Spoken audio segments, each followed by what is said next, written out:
Good morning, New Heart Church family. Pastor Matt with you on this Tuesday morning. As you can see, I'm all kind of dressed up. My DS said this morning to me on a Zoom call, he said, you look like you're dressed to go to a... And I said, yes, I am. I'm attending a funeral today. I'm in Inwood, West Virginia this morning to attend the funeral of a man who was like a second father to me when I was a teenager and a young boy at the College Park Church of the Nazarene. His name was Gene Ruhlman. And talked to his son, Chris, the other day. Chris and I were close when we were younger, but we haven't talked in many, many, many years. And after I talked to him, I said, you know what, I just want to come up and support the family and see you guys and let you know how much Gene's influence was in my life, as it was to so many others. He was a second father to a lot of boys and young men. And his life was an illustration of the gospel in such real ways. I don't know too much about what his life was like before I met him at College Park, but I do remember the revival where Chick Shaver came and just literally changed the spiritual tenor of that church.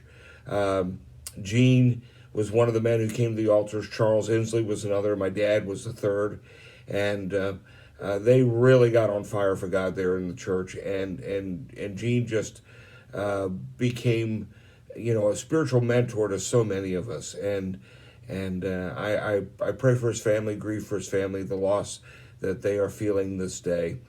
But I also know that pretty much as the words of Paul to his protege Timothy, I've run the race, I've fought the fight, I've kept the faith, and now there lays before me a crown of righteousness for me. And so I have every confidence this morning that Gene has received his crown.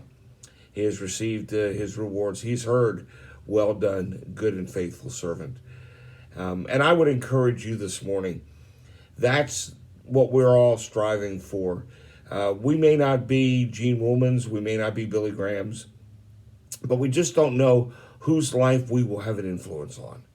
And so we fight the fight. We run the race. We keep the faith. And we try to live the life in front of others that will show to them God's love, God's mercy, God's grace. Yes, we are imperfect persons. We make mistakes. We sometimes don't say the right thing or say the wrong thing. But in every circumstance, in every situation, God's grace is there to get us through that. And even when we do make those mistakes, his promise to us is if we confess, we will be forgiven. And so I'm glad for the influence Gene had on my life and on so many others this morning. And I just pray that you all have a Gene Ruhlman in your life somewhere. I pray that there's someone who's been a great spiritual illustration to you, and that that person will be the one that when they come to heaven will hear the words, well done, good and faithful servant. And you will know that they have fought their fight, run their race, and received their crown as well.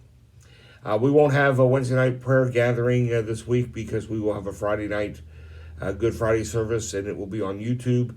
I'll have a devotional for you on Thursday. I'll be home tomorrow sometime, and I'll have a devotional for you on Thursday morning. But God bless you today. We love you. We care about you. We're praying for you. And may the joy of the Lord be yours as you run your race, fight your fight, and keep the faith in your life today.